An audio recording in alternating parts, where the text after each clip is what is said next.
honestly before God, you'll be okay with your sister. Say again that, please. I Say think again I what would. you said about your sister. I Say think again I what you would- said about your sister. Welcome back to this channel, everyone. Today, we have a thought-provoking debate that dives deep into the intersection of faith, marriage, and morality. In this video, we witness Christian apologist Shamoun as he presents compelling arguments regarding the teachings about marriage in Islam. He aims to expose what he believes are harmful aspects of these teachings. This is a conversation you won't want to miss, so grab a seat and get ready for an enlightening discussion. Let me ask you a very honest question, and be honest before God. Yeah, I just want you to understand why we who are non-Muslims, when we see this, it disgusts us. If I come to your sister and I say, I want to marry your sister for 3 days, but after 3 days, when I'm done with her, I'm going to divorce her and pay her money. Which morally sane woman who has any decency would say yes to such a practice when the purpose of the practice is the man to have sex with me, unless the woman herself is a who just wants to have sex? This situation is not common. It won't happen. I guarantee. It's not common. You're telling me that in predominantly Shia countries, where the Shia are the majority, it's not common. Who are you kidding, man? You trying to kid me? No, I'm not trying to kid you. From what I know, you're doing it in England. You're doing it all over. You're doing it in America. You're doing it in Shia countries. Dude, that's crazy. Your whole analogy was that you're a Shia person, you know why? asking another Shia person for Shia sister. You know why? Because your Quran says you can marry Jews and Christians. Chapter 5. So you're telling me you can't do muta with a Jewish woman or a Christian woman? You can. I'm saying that your analogy is terrible. Yes, you can. You can. Thank you. You just made my point. He was doing muta with a Christian girl who was okay with it because she was a Christian by name. Because a decent Christian woman who loves Jesus would say, the hell with you, you satanic bastard. I'm no whore. It's pretty much prostitution. Yeah. I mean, how does that tell you morally? Like what Sam was saying, somebody tells your sister, your own sister. What does your conscience tell you about that? Well, if I had a sister, I would leave it up to her opinion. Okay. And you'd be okay with that. Honestly, before God, you'll be okay with your sister. Say again that, please. I Say think again I what would. you said about your sister. I Say think again I what would- you said about your sister. I think I would, if I had a sister, I think I would, I would probably see that. First of all, I'm not even the wali. It's the father who actually has the permission. But let's say I was the father. Okay, let's change it to my daughter. I think I would probably look at the qualities of the man. I mean, I have that option as well. No, I'm not just. It's not just about what the qualities, man. The guy's going to only be with your daughter for 3 days. How much qualities can he have for you to look at? I don't know. I feel like you're very tight on this 3-day analogy. Okay, but 6 honestly, days. 6 months. I've never seen under 6 months. Yeah.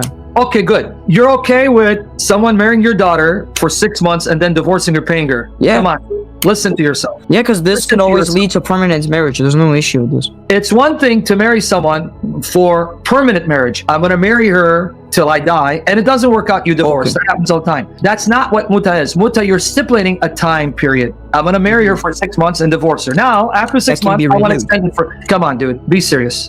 Be Yeah, honest. 100%. Okay, 100% honest. Yeah. You okay From with what- it? Well, I don't really see an issue how this would destroy our religion, to be honest. But It destroys religion because it turns women into whores and prostitutes where you pay them for sex for money. This is legalized prostitution. What do you mean how it doesn't destroy religion? No, we believe that prostitution is when someone marries without the intent, without a contract. That is our definition of prostitution. So you'd redefine prostitution mean if I go sleep with one without a marriage contract, but as long as I write a marriage contract saying I want to sleep with you for 6 months, call it marriage and divorce you and pay you money, and you still don't see that's prostitution. My goodness. No, Wow, nowhere in our scripture does it say that that's prostitution.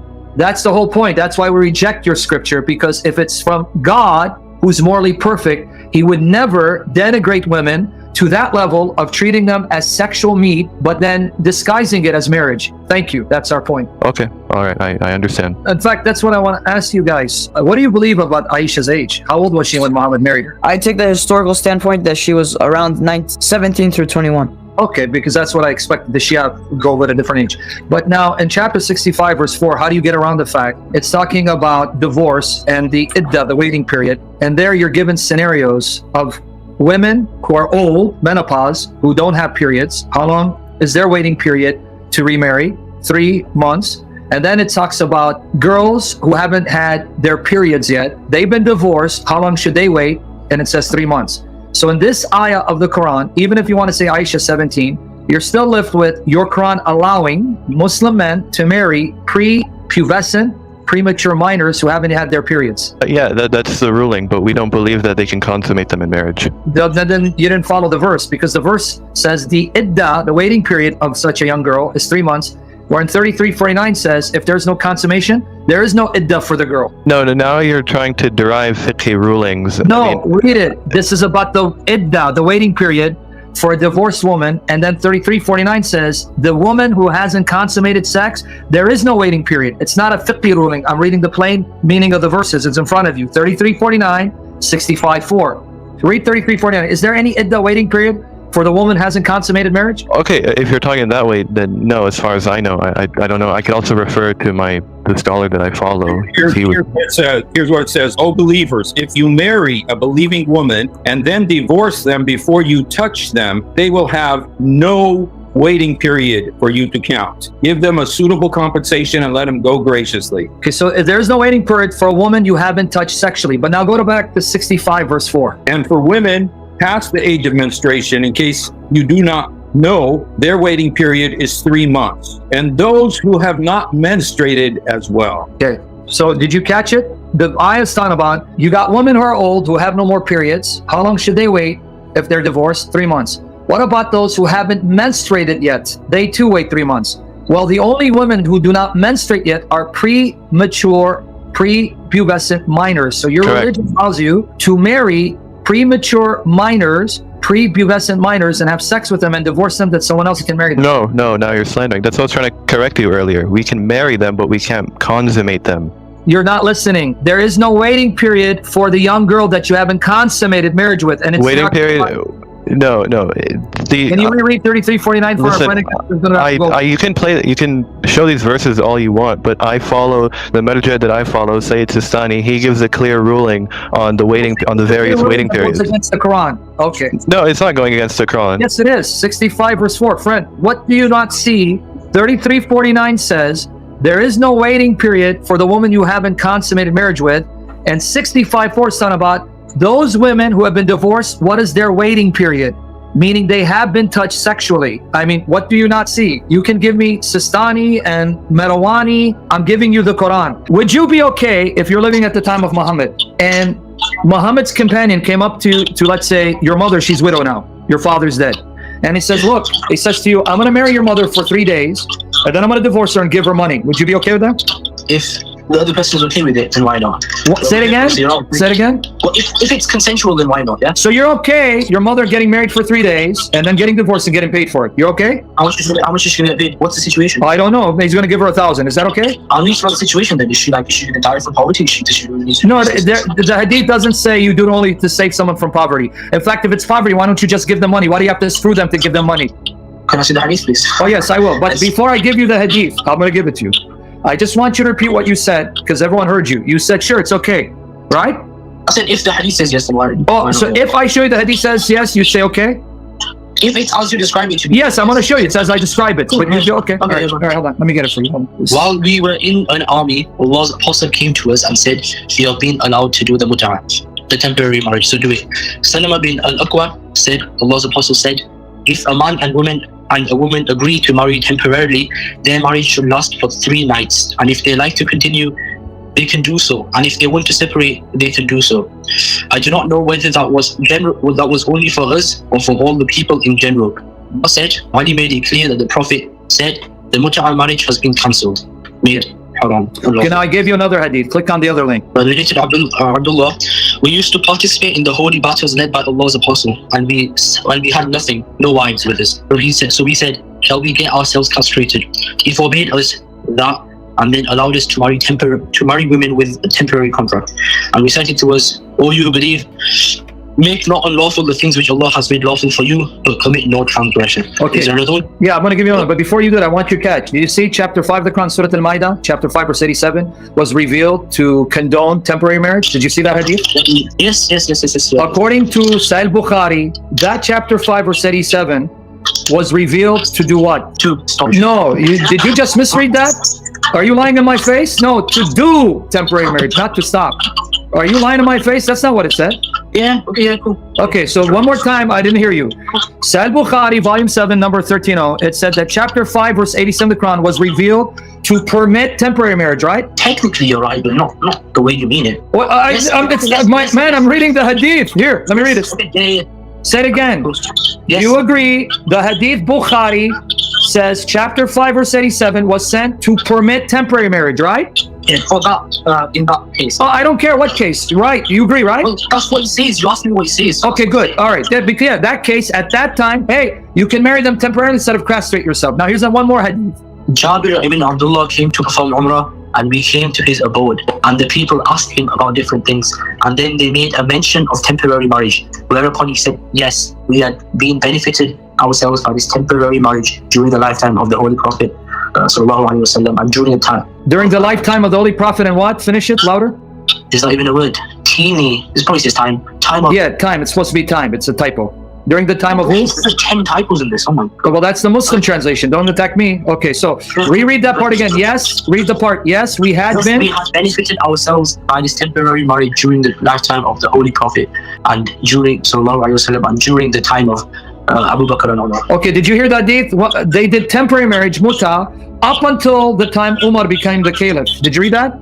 It says during the time of Abu Bakr and Yes, during the time, meaning long after your prophet, Abu Bakr and Umar. So, would you be okay if you're living at the time of your prophet, if one of Muhammad's companions came to your mother, if your father's dead, I'm going to marry you for 3 nights, and then I'm going to divorce you and give you money. I'm going to do temporary marriage. Are you okay with that? Was it during the time when it was permissible? Yes, I just said during the time of your prophet Yes. when it's If it's permissible. consensual, then yes. Say it again. It's okay. If it's consensual, then yes. You'd be okay with your mother agreeing for a man to marry her for 3 days, have sex with her, divorce her, and pay her. No, the deal in that hadith was not, was it? The deal was that after 3 days we'll see if we're compatible. And if Okay, not, no, but even the other hadith says that temporary marriage is permissible. You can do it and divorce them after 3 days. So would you be okay with that? yeah, but that's not to say that you start off the marriage with. No, that's what you do, because remember what they said? You didn't pay attention. Should we cut our organs off? Castrate? No. Go find you someone, do temporary marriage. Zawaj al-muta. Not permanent marriage. Temporary marriage. That was the second hadith. Yeah, to find a spouse, right? No, the second hadith says go do temporary marriage, not permanent marriage. No, it says that. Okay, let's read it again. Okay, see again, in front of me, here. Okay, which one? The second one? Okay, Sahih Bukhari, volume 6, number 52. The one you read, the second one. Let me read it now. Sahih Bukhari, volume 7, number 13. Narrated Abdullah, we used to participate in the holy battles led by Allah's apostle, and we had nothing, no wives with us. So we said, shall we get ourselves castrated, cut off our organs? That's what castrated means. He forbade us that and then allowed us to marry women with a temporary contract and recited to us, O you who believe, make not unlawful the good things which Allah has made lawful for you, but commit no transgression. This is not about permanent marriage. It's temporary contract of marriage. So you said though, everyone heard it, you're okay if someone did that with your mother and your sister. If it was during that time, then yes. Okay, you're okay. All right. Hey, listen, I respect you, honest. At least I'm not condemning you. I respect you. You're saying, hey, if my prophet said, go ahead and marry women temporarily, and then when you're done with them, pay them. Even though today we would call it prostitution and treating women like a whore, Allah and His Messenger know best. I respect you for that. If it's consensual, Okay. yeah, then so fine, whatever. Well, even today, people go to prostitutes and it's consensual. Is that okay? Allah's not said it's okay right now, is it? So, you know. Oh, but the Shia tell me it is okay. Allah said it is okay. Is the Shia wrong? Oh, well, the Shia say a bunch of things that are wrong. The Shia believe many false things. Can we talk about Tawheed now? Let's talk about, I'm going to give you that. What is it? I can't hear you. Allah blew into Mary. No, I was not gonna. No, I'm gonna ask you about your 5 daily prayers. Oh, Your yeah. salah. Okay. Now you pray. Do you know your prayers, right? So when I tell you something, you're gonna know what I'm talking about, right? Yes, I pray that every day. Okay, louder so they can hear you, my friend. Your voice is going down. Yeah, I pray that every day, yeah. Okay. So 5 times a day when you pray, you do tashahhud, right? Yes. And in your tashahhud, you say Assalamu alayka. Can you finish that for me? Ayyuhan Nabi. Say it Assalamu alaikum, slowly. ayyuhan Nabi. Say it loud and slow because they can't hear you, and I can still hear myself in your computer, but that's okay. Say that part of the tashahhud loud and slowly so they can hear you. Assalamu alaikum, ayyuhan Nabi. Finish it. Wa rahmat. Rahmatullah wa barakatuh. Okay, say it again all the way through slowly. Assalamu alaikum, ayyuhan Nabi wa rahmatullahi wa barakatuh. Translate in English for everyone to hear what you said. Peace be upon you, O Prophet, and the mercy of Allah and Allah's blessings. Okay, because you said it fast, slowly again, translate what you say in your prayer 5 times a day. Peace be upon you, O Prophet, and the mercy of Allah and Allah's blessings. So, wherever you live, you're not in Mecca, right? Just for the record, No. you're not in Mecca, right? Yep, no. And you're not in Medina, right? No. Okay, so you're living thousands of miles away. I'm not going to give your location because I don't know. Even if I did, I wouldn't. Thousands of miles away, and you're saying 5 times a day in your prayer, you're speaking to your prophet, saying, "Peace be upon you, O prophet, and the mercy and blessing of Allah." So you're speaking to your prophet in your prayer. Yeah, we send it to him. Yeah, through the. No, but you don't say. You speak to him, right? No, that's a message we send. Yeah, but you're talking to him. You're saying, "Peace be on you." We're sending a message to him. What do you mean?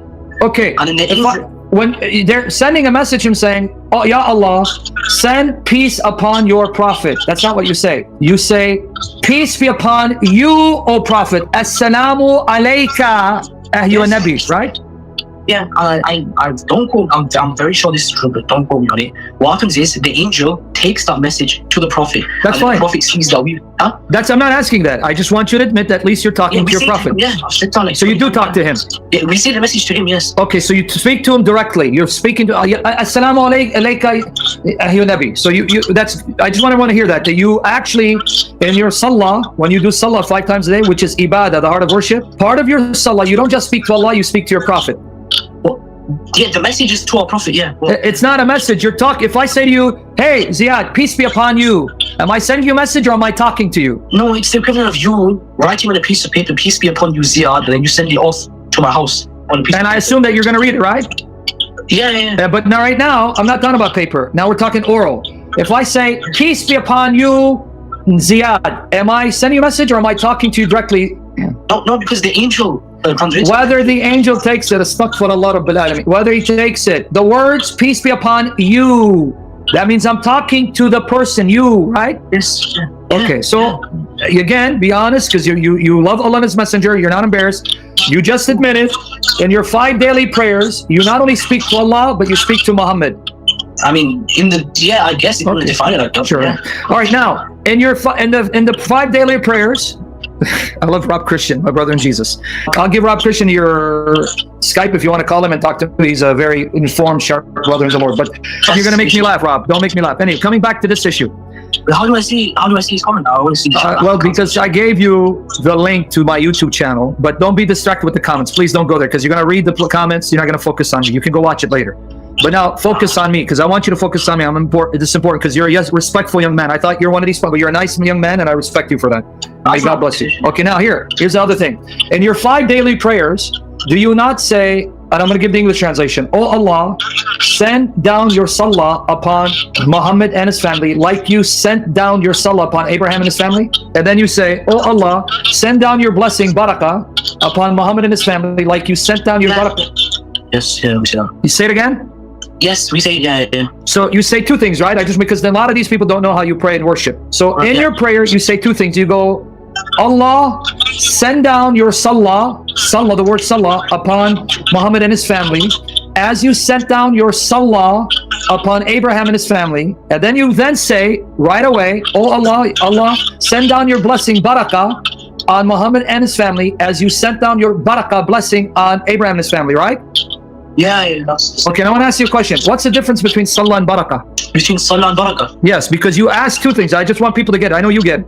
You're asking Allah to send down salah and barakah. Salah and barakah. 2 things, not 1 thing, right? Okay, so what's the difference between salah and barakah? And yes, barakah refers to blessings and salah refers more to like praise kind of thing. Okay, praise or prayer, right? Prayer. Wait, you're telling me the word salah doesn't mean prayer. So what do you do 5 times a day? What's the Arabic word? Salah. Oh, but wait, you said it's praise. So that's prayer, right? Prayer. The word Yes. salah, salawat. Come on, man. You know the Arabic. cool. Okay, so Yeah, when you say Allah send down your salah and barakah, what does barakah mean? blessings, And what does salah mean? praise, and according to you, it's According to me or according to the Quran? Can you want me to show you how the word salah is used? Well, no, because the word has multiple meanings. And Okay, so you're saying that Allah praises Muhammad. Okay, good. So your Allah is praising Muhammad, I guess, yeah. and he's praising Muhammad's family. I guess, yeah. I suppose. And you have no problem with Allah praising Muhammad and his family, and yet you still tell me that you believe in Tawheed. You talk to a dead man in your prayer, and your God praises a dead man, but you're okay with it. Well, he's actually not dead. His soul's like. I see, okay. So that's okay, because his soul is alive? It's okay to praise him? Well, You believe in life after death as well. What do you mean? No, I'm He's just not saying. dead, I didn't deny. I said you're okay with your bro. You said God he's a dead man. praising a creature. Okay, he's alive. So you're okay with your God praising a creature. Yeah, God praises. Yes, of course. Okay. Just want to make sure. Okay, can you do me a favor? Open up Surah Al-Baqarah, chapter 2. Yeah, what page? Chapter 2, read ayah 157. Is this the Inna Allah wa malaikatahu yusalluna? No, that's the Azab. Just go to 157. 57. Okay. Read it for me. Allah is the protecting friend of those who have Iman. Is this the one? Yeah, slowly read it. 157. Read it slowly. Allah is the protecting friend of those who have Iman. No, bringing them you're from- reading the wrong one. It's Surah Al-Baqarah 157, buddy. Oh, I think it's 257. No, 157. Surah Al-Baqarah 157. Sorry. Don't read too fast so we can hear you. These are the ones on whom the combined and special mercies of Allah descend and whom are rightly guided. And now you know that's not what the Arabic says, right? It says salawatun and then it says what? Rahma, right? Yeah. Salawatun min rabbihim and wa rahma, right? Yeah. Okay, so literally translate salawatun. What does salawat mean? Upon them, these are the ones upon whom are the salawat of their Lord. The salawat of their Lord. What does that mean? Salutations? You mean salawat means salutations? Really? I don't know, you tell me. Salawat is the plural for prayers. Is there any alternative meanings? Is this how the scholars have taken it? You tell me. Why not use another word besides the one that every other time in the Quran means prayers? Your God is, the Quran is supposed to be perfect Arabic and eloquent, right? I've heard this one before. I think Muhammad Hijab addressed it on his... No, he didn't. He admit your God prays for, not to. But he says he prays for. Exactly. He prays for him. Do you have the clip of that? Of course, and I agree with you. David Wood agrees with Muhammad Hijab. Allah prays for Muhammad. So who does he pray to when he prays for your prophet? I don't agree with you that he prays for him. But do you have like any scholars that believe this? Is this something you're just making up? I'm going with the Arabic term. And yes, the hadith says, when in Tafsir Ibn Kathir, on chapter 33, verse 56, he narrates a hadith where the Bani Israel, the children of Israel, asked Moses, does your Lord pray?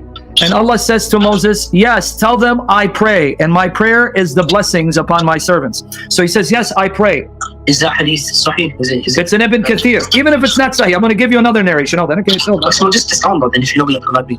friend, whether it's da'if, the Quran says he performs salah. So if you have that ayah saying Allah and his messengers perform salah, then this hadith becomes strong because a da'if hadith can be elevated to strong and sound if you have strong corroborating Quranic verses or sahih narrations. You know that, right?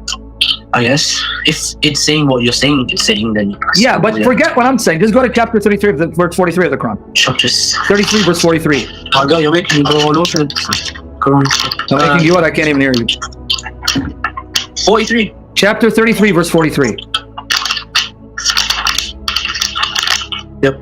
It is he who showers mercy on you, and so do his angels, so that he may remove from you, so that he may remove you from a multitude of darkness into light. Okay, now.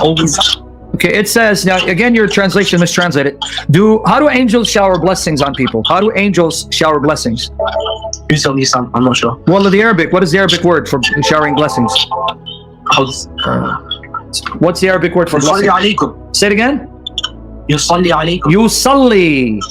Yes. Okay, Salah. So Allah, His Salah is upon you as well as the Salah of the angels. When the angels perform Salah, what are they doing?